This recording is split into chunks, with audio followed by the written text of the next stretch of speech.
Years ago tonight, 200 years of British colonial rule in India came to an end and the country was partitioned into two independent nation-states, Hindu-majority India and Muslim-majority Pakistan. It led to one of the largest mass migrations ever recorded, with an estimated 12 million people on the move.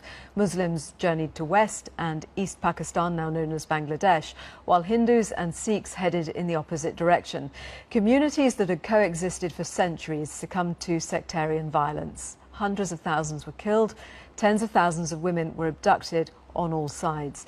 India and Pakistan became independent at the same moment, at midnight, as August the 14th, 1947 gave way to August the 15th. Pakistan now celebrates its Independence Day on August the 14th and India on August the 15th.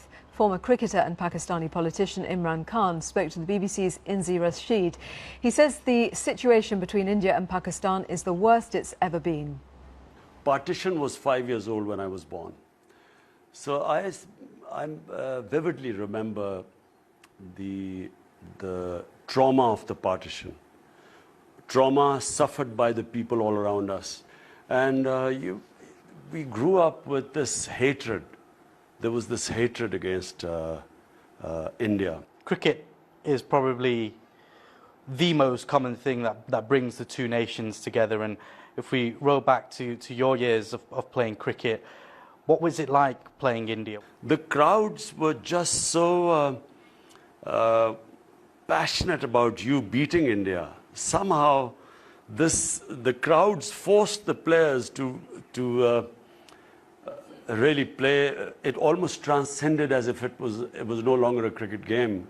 It became more than a cricket game when you played India, and it was forced by the crowds. Did it ever get to a point of your knowledge that it ever turned violent in any India-Pakistan clashes that you were part of? In 1987, the crowds were hostile.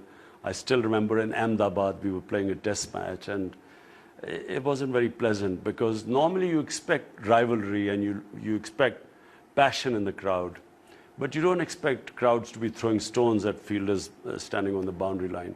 So I remember there was hostility there, and that was a surprise. Talk about the situation right now in Pakistan and on the borders with India. Can you tell the people back in the UK what the situation is? The current situation is probably the worst it's been between India and Pakistan. The main reason is because India has a prime minister who has not risen above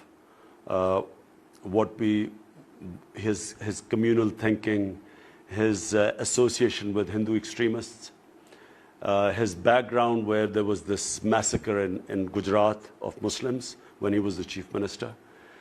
Somehow we expected that when Narendra Modi would become the prime minister, who would rise above this. But I have to say we are all so disappointed because Narendra Modi has not just disappointed Pakistanis. He's disappointed Muslims in India. If we take the situation that is now then, and we translate that now into British life, there's British Indians and British Pakistanis who are probably hearing stories from both sides.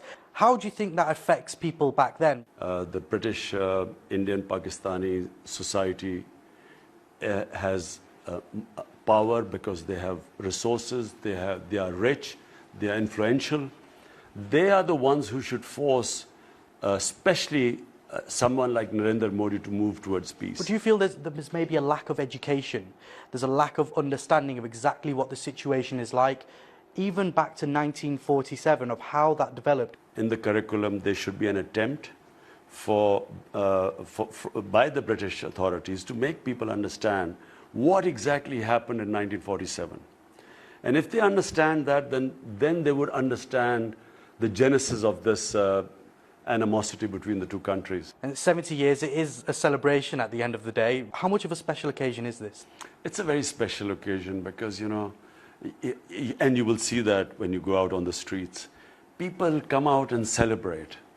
And there is this desire in the people that, you know, they want to celebrate a Pakistan that it should have been and it hasn't been, you know. Imran Khan talking about partition.